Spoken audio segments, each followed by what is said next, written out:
बिस्मिल्लाहिर्रहमानिर्रहीम। वही हुआ जिसकी मैंने पेशन गोई की थी। सरदार अब्दुल रहमान पुलिस को इस्तेमाल करते हुए, अपने हथकंडे आजमाते हुए मुझे और मेरे भाइयों को प्रेशराइज़ कर रहा है, हमें डरा रहा है, धमका रहा है कि जो मैंने ग्रानाज वाले मसले में पेशकदमी की और सारे मामलात को मैं आगे लेके आया, उसमें मैं पीछे हट जाऊं। अभी तकरीबन 2-3 घंटे पहले मेरा भाई, जो हमारे आबाई गांव बारखान हाजी कोट में मौजूद था, पुलिस हमारे घर पे छापा मारती है और अब्दुल्ला जान अफरीदी, जो एसपी बारखान है, जिसकी रिटायरमेंट में सिर्फ 2 महीने रह गए हैं, जो 16 मई 2023 को रिटायर हो रहा है, उसको सिर्फ लाने का मकसद ही ये था कि सरदार अपने जो भी इनके हथकंडे उसमें कामयाब हो सके। एसपी जाता है हमारे घर पे बगैर किसी लेडीज़ पुलिस के, हमारे घर की चार दीवारी और पर्दा पामाल करता है और मेरे भाई को वहाँ से उठा के ले गए हैं। अभी इस टाइम मेरा भाई अब्दुल कदीर शाह, उसको नाजायज़ नाहक तरीके से थाने में रखा हुआ है। उसके खिलाफ कोई एफआईआर नहीं है, कोई आउटस्टैंडिंग वारंट नहीं है, कोई सिलसिला नहीं है। और मुझे अलग-अलग सोर्सेज से मुझे धमकियां दी जा रही हैं कि आप ये ग्रानाज मसले में मजीद आगे ना जाएं और खान मोहम्मद मरी का साथ मजीद ना दें और आप इस मामले से पीछे हट जाएं। ये पुलिस मुझे धमकियां दे रही है और मुझे इस चीज़ पे प्रेशराइज किया जा रहा है कि मैं सरदार अब्दुल रहमान के एतरान से सुलह कर लूँ, राजीनामा कर लूँ। मैं अपनी आवाम से पूछना चाहूँगा कि मुझे बताएं कि क्या बलूचिस्तान में वाकई ऐसा जंगल का कानून है। ख़ासतौर पे मैं जो बलूचिस्तान के रहने वाले लोग हैं या यूथ है, उनसे पूछना चाहता हूँ कि मतलब यहाँ पे कोई भी सुनने वाला नहीं है, कोई कुछ करने वाला नहीं है।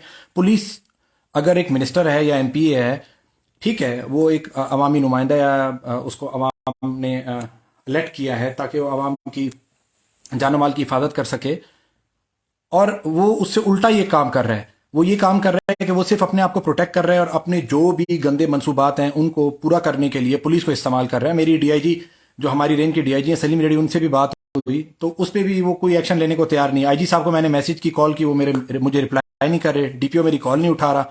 अब एक बंदा जो 16 मई को रिटायर होने वाला है, 2 महीने में, एक बहुत अच्छे सीएसपी अफसर जो हमारे इलाके में अपॉइंट, तो हमने अल्लाह का शुक्रिया अदा किया कि एक अच्छा अफसर आ गया और अब हमारे इलाके में इंसाफ होगा या कानून की प्रॉपर एक बालादस्ती होगी। बट उसको विद इन 1 डे, एक दिन के अंदर उसको तब्दील कर दिया जाता है और ऐसे बंदे को लेके आया जाता है जो ऑलरेडी फरवरी में रिटायर हो चुका था, उसको 3 महीने की एक्सटेंशन देके उसके साथ जिस भी तरीके की सरदार अब्दुल रहमान ने कमिटमेंट की या जो भी उसने कोई वादे किए कि मैं ये पूरा करूंगा, उस पर उसको बारखान तैनात कर दिया जाता है। और अब उसकी पहली पहली हरकत ये है कि मेरे छोटे भाई को, जो किसी भी केस में, किसी भी मामलात में वांटेड है ही नहीं, उसको घर में छापा मार के उससे जबरदस्ती उठा के थाने में ले जाके बिठा दिया गया कि आपको हम बारखान में अलाउ नहीं कर सकते, वो हमारा आबाई घर है, आप हमें कैसे हमारे आबाई घर से रोक सकते हो।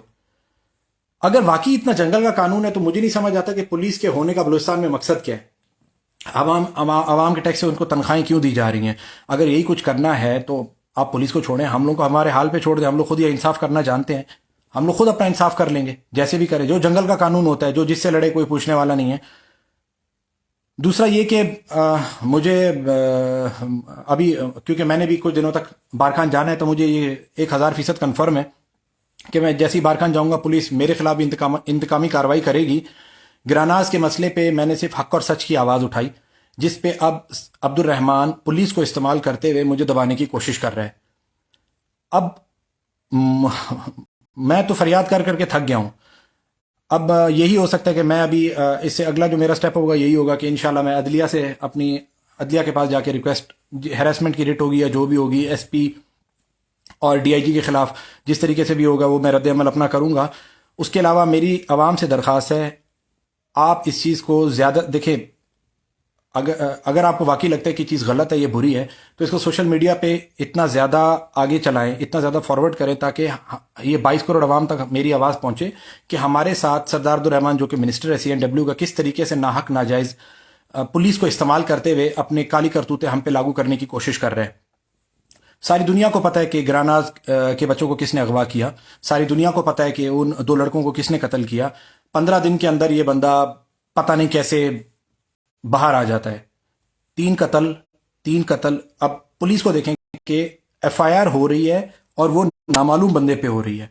सारी दुनिया को मालूम है कि ये कत्ल किसने कराया है, पर पुलिस एफआईआर नामालूम बंदों पे एफआईआर कर रही है और उसके बाद ये 15 दिन के अंदर इसको छोड़ दिया जाता है। आज बड़े वीआईपी प्रोटोकॉल से पुलिस کوئٹہ گئی, کوئٹہ سے کنگری, کنگری سے پھر اس کو بارکھان لے کے آیا, اور پولیس نے مطلب پولیس اس کو ایسے ٹریٹ کر لی جیسے کہ ہمارے کوئی گیسٹ ہو جو باہر کے ملک سے آئے ہوئے ہیں. تو مہربانی کر کے میں عوام سے درخواست کر سکتا ہوں, کیونکہ مجھے تو اور کسی ہمارے جو بیسکلی قانون نافذ کرنے والے ادارے ہیں, پولیس, وہی قانون توڑنے میں پڑے ہوئے ہیں. تو ابھی مجھے سمجھ نہیں آتا کہ میں فریاد کس کی طرف لے کے جاؤں, کس کو فریاد کروں.